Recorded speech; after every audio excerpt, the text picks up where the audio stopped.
बिस्मिल्लाहिर्रहमानिर्रहीम। अस्सलाम वालेकुम। कैसे हैं आप सब? मैं बिल्कुल ठीक हूँ अल्हम्दुलिल्लाह। आज मैं फिर आपके साथ एक नई रेसिपी लेके आई हूँ। आज मैं आपको बनाना सिखाऊंगी बीफ कढ़ाई। बहुत ही आसान और बहुत ही मज़ेदार बनती है। तो चल के स्टार्ट करते हैं। सबसे पहले आपने एक कढ़ाई ले ली, उसके अंदर आपने लेना है ऑयल, तकरीबन आधा 1 कप के करीब ऑयल, इसमें थोड़ा ज़्यादा डलेगा। उसके बाद मैंने इसमें शामिल किए हैं 4 हरी मिर्चें आधी काट के और 2 खाने के चम्मच लहसुन अदरक का पेस्ट। ये डाल के आपने अच्छे से ऑयल को फ्राई करना है। जब लहसुन अदरक का खुशबू आने लगे और हरी मिर्चों की, तो फिर हम इसमें गोश्त शामिल कर देंगे। और ये देखिए अच्छे से गोल्डन ब्राउन हो गया। इस जगह पे मैंने इसमें गोश्त शामिल किया है। गोश्त इसमें मैंने लिया है 750 ग्राम, 3 पाव के करीब गोश्त है। मैंने बीफ लिया है, गाय का गोश्त, और हड्डी वाला गोश्त है। थोड़ा इसमें बोनलेस है और थोड़ा हड्डी वाला है। और आप चाहें तो इसमें मटन भी इस्तेमाल कर सकते हैं और बीफ भी, दोनों की रेसिपी बिल्कुल सेम बनेगी। और इसको आपने अच्छे से फ्राई करना है। जब गोल्डन होने लगे गोश्त भी, तो फिर इस जगह पे आपने इसके अंदर तकरीबन 1.5 गिलास के करीब पानी डालना है और पानी डाल के आपने इसको पकने के लिए रख देना है। अच्छा, एक टिप यहाँ पे मैं आपको देना चाहूँगी कि जब भी कढ़ाई बनाएं तो कोशिश करें लोहे की कढ़ाई में बनाएं। जब बाज़ार से हम जो भी कढ़ाई वगैरह लेते हैं, खाते हैं, तो वो लोहे की कढ़ाई में बनाते हैं और उसी वजह से उस कढ़ाई का टेक्सचर बिल्कुल डिफरेंट होता है।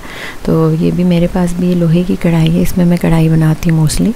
तो यहाँ पे मैंने इसमें पानी डाल दिया है, 1.5 गिलास के करीब पानी डाला है और ढक के हम इसको गोश्त गलने तक पकाएंगे।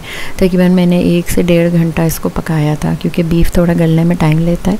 यहाँ पे आप कुकर का भी इस्तेमाल कर सकते हैं, लेकिन मुझे पर्सनली कुकर का टेस्ट पसंद नहीं है। हमारे यहाँ इनफैक्ट मेरे पास कुकर है ही नहीं, मैं जो भी बनाती हूँ गोश्त चूल्हे पे ही बनाती हूँ।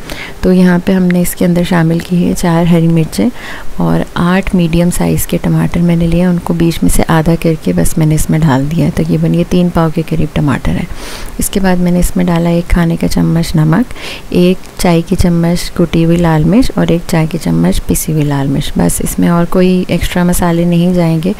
और टमाटर भी बस बीच में से आधे करके डाल दिए हैं। अब यहाँ पे मैं 10 से 15 मिनट इसको ढक के और पकाऊंगी। आपने ये ख्याल रखना है कि गोश्त आपका बहुत ज़्यादा नरम ना हो, वरना आप इस जगह पे जब मसाले डाल के इसको भूनेंगे तो गोश्त टूटने लगेगा। तो मैंने 10 मिनट के लिए इसको यहाँ पे और पकाया। उसके बाद आप देखें टमाटर बिल्कुल नरम हो गया और इनका छिलका भी बहुत नरम हो जाता है। यहाँ पे इनका छिलका रिमूव कर देना हमने, ये बहुत आराम से निकल आता है, इसके लिए कोई प्रॉब्लम नहीं होगा। और तमाम टमाटरों का आप छिलका निकाल दें, क्योंकि छिलका गलता नहीं है। ये टमाटर तो भून जाते हैं, मसाला बन जाता है, लेकिन जो छिलका है वो डिज़ोल्व नहीं होता। और ये देखें तमाम मैंने छिलका उतार दिया टमाटर का। यहाँ पे मसाला, अच्छी ग्रेवी हमारे पास तैयार होगी। इसको आपने अच्छे से भूनना है कि गोश्त बिल्कुल जो है मसाला आपका ऑयल छोड़ दे। और इस जगह पे मैंने इसमें आधा कप दही डाली है। दही यहाँ पे आपकी अपनी चॉइस है। वैसे इसमें टमाटर काफ़ी ज़्यादा डले हुए हैं, दही आप ना भी डालें तो कोई फ़र्क नहीं पड़ेगा ज़्यादा, लेकिन मैं थोड़ा मसाले की वजह से कि थोड़ी ग्रेवी अच्छी बने, इसलिए टमाटर का इस्तेमाल दही का इस्तेमाल करती हूँ। और एंड में बिल्कुल कढ़ाई जब रेडी हो जाए तो 1 खाने का चम्मच आपने पिसी हुई काली मिर्च डालनी है। That's it. इसके मसाले और कोई नहीं जाएंगे इसमें। और बस एंड में आप इसको धनिया और हरी मिर्च से गार्निश करें। थोड़ा अदरक भी चाहें तो ऐड कर लें। और ये कढ़ाई हमारी बिल्कुल रेडी है।